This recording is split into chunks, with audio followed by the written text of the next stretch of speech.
আপনারা তো বলেন নারী কিসে আটকায়, তো এই বিষয়ে আমি একটা গল্প করব আর রান্না করব। ভিডিওটাকে স্কিপ করবেন না, ভিডিওটা দেখেই কমেন্ট করে বলে যাবেন নারী আসলে কিসে আটকায়। এক আপুর জীবনের একটা বাস্তব কাহিনী। একটা আপুর বিয়ে হয়েছিল দিনাজপুরে এক ভাইয়ার সাথে। ভাইয়াটা একটা প্রাইভেট কোম্পানিতে চাকরি করতো ড্রাইভিং এর, আর আপুটা সংসারে কাজকর্ম করতো। দুধ সিমাই রান্না করলাম। এই সিমাইটা কিন্তু এরকম নরম থাকবে, এটা কিন্তু খেতে ভীষণ মজা। তো প্রথমে তাদের সাংসারিক জীবন খুব ভালোই চলছিল। তাদের দুজনের ভিতরে ভালোবাসার কোনো কমতি ছিল না। 1 বছর পরে আপুর একটা বেবি হয়। বেবিটা হওয়ার পরে আপু তার স্বামীর কিছু পরিবর্তন বুঝতে পারে এবং আপুটার মনে সন্দেহ বাসা বাঁধে। আপু চেষ্টা করে তার স্বামীর ফোনটা চেক করতে, কিন্তু ফোনটা ভাইয়া সবসময় প্রাইভেট করে রাখতো, এই জন্য ফোনে কি আছে না আছে আপুটা সবসময় বুঝতে পারতো না। কিন্তু ছেলের অজুহাতে চেষ্টা করতো ফোনটা দেখার, ছেলে কার্টুন দেখবে এই বলে মাঝে মাঝে একটু লুকিয়ে লুকিয়ে ফোনটা হাত দিত এবং চেক করে দেখতো। তখন আপুটার মনের ভিতরে না সন্দেহটা আরো বেশি হয়। তো এই ব্যাপারে ভাইয়ের সাথে কথা বললে উনি বলে, না তুমি আসলে যেরকম ভাবতেছো সেরকম কিছু না, আপনারাও ভাবতে পারেন মনে হয় পরকীয়া, না আসলে পরকীয়া না। ওই ভাইয়াটার ভিতরে যে লক্ষণটা আসলে আপু দিন দিন বুঝতে পারে, ওই ভাইয়াটা আসলে কিভাবে আপনারা নিবেন আমি জানি না, তৃতীয় লিঙ্গ আসলে যাদের বলা হয়, ওদের প্রতি না দিন দিন আকর্ষণ বেশি হয়। ওদের সাথে চলাফেরা মানে ওদের ওই রকম সবকিছু অ্যাক্টিভিটি ওরকমই করতে চায়। ওরকম ভাবে ভিডিও তৈরি করে, ওরকম ভিউ পাওয়ার জন্য ওইভাবে ইনকাম করতে চায়, মানে সবকিছু তখন ভাড়াটার ভিতর ওই রকম। তারপর হঠাৎ একদিন ভাড়াটা ড্রাইভারের চাকরিটা ছেড়ে দিল, দিয়ে বাসায় এসে থাকলো।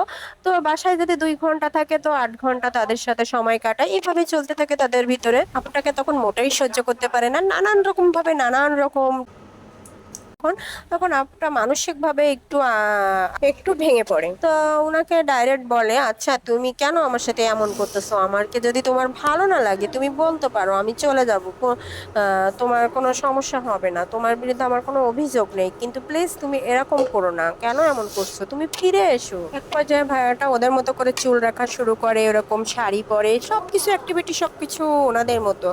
মানে ও মানে একরকম কি ওদের প্রতি এত আকর্ষণ, খাইতে বসলে মানে সারাক্ষণ ফোনটা নিয়ে পড়ে থাকে, টিকটকে ওভাবে ভিডিও বানায়, মানে সবকিছু ফোন ছাড়া এক পর্যায়ে সে কিছুই বোঝে না, সব সময় সারাক্ষণ শুধু গোসলটা বাদে সব সময় ফোনটা তার হাতেই থাকে। যদি গোসল করার সময় ফোনটা নেওয়ার অপশন থাকতো তাহলে মনে হয় গোসলের সময়ও নিয়ে নিত। তো হঠাৎ করে তাদের দুজনের ভিতরে একদিন একটু ঝামেলা হয়। তো আপুটা রাগ করে কাপড় ব্যাগ গুছিয়ে বাবু দুটাকে নিয়ে বাপের বাড়ি চলে যায়। তো ভাড়াটা তাকে আটকায় না, কিছু বলেও না। আপনাদের সাথে গল্প করতে করতে আমার রান্নাটাও কিন্তু হয়ে গেছে, এখন আমি মাংসগুলো ভুনা করে নিয়েছি আর নেহারি রান্না করছি। নেহারিটা কিন্তু আমি প্রথম রান্না করছি, কেমন হয়েছে তো আপুটার কোনো খরচও দেয় না, বাবু দুটারও খোঁজ খবর নেয় না। আপুটা তার বোনের বাড়িতে থাকে, তার বোন দেখাশোনা করে, সবকিছু তার বোনই করে।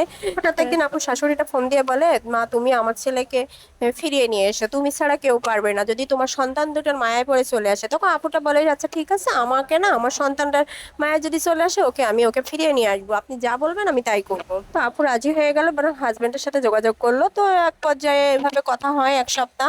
তো আপুটা মানে তার হাজবেন্ডকে আসতে বলে তার বাসায়, সে বলে না আসবো না, এভাবেই তাদের ভিতরে আবার একটু হয়, দূরত্ব সৃষ্টি হয়। তো আপুটা একদিন বলে, তুমি এক কাজ করো, এভাবে সেই তো তুমি দূরে আছো, তা তুমি বিদেশ চলে যাও। তো ভাইয়াটাও রাজি হয়ে যায়, আচ্ছা ঠিক আছে আমি বিদেশ চলে যাবো। তো যেভাবে সেই কাজ, ভাইয়াটা একদিন বললো আমি মালয়েশিয়ায় যাব, তো সবাই বললো ওকে।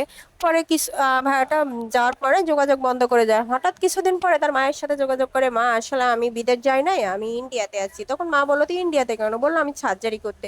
আপনারা অবাক হচ্ছেন, কিসের সার্জারি? ওই যে সে তৃতীয় লিঙ্গ হবে, এই জন্য সে সার্জারি করছে। তো আপুটা এখন তো খুবই ভেঙে পড়ছে, বলছে আমি এখন বাচ্চা দুটোকে নিয়ে কি করব, কি পরিচয় দিব? আপনারা বলেন এই আপুটার কি দোষ ছিল? আপুটা এই অল্প বয়সে না স্বামীকে পেলো, না একটা সংসার পেলো, শুধু 2টা বাচ্চা, এই বাচ্চা দুটো নিয়ে আপুটা এখন কি করে খাবে এবং কি পরিচয় বড় করবে? তাদেরকে স্কুলে ভর্তি করতে গেলে তো বাপের একটা পরিচয় লাগবে। তো এরপরে আপনারা বলবেন নারী কিসে আটকায়? একটা নারী কিন্তু অনেক চেষ্টা করে একটা সংসারকে আগলে ধরে রাখার জন্য, কিন্তু আসলে পরিস্থিতির কাছে নারীরা কিন্তু হেরে যায়।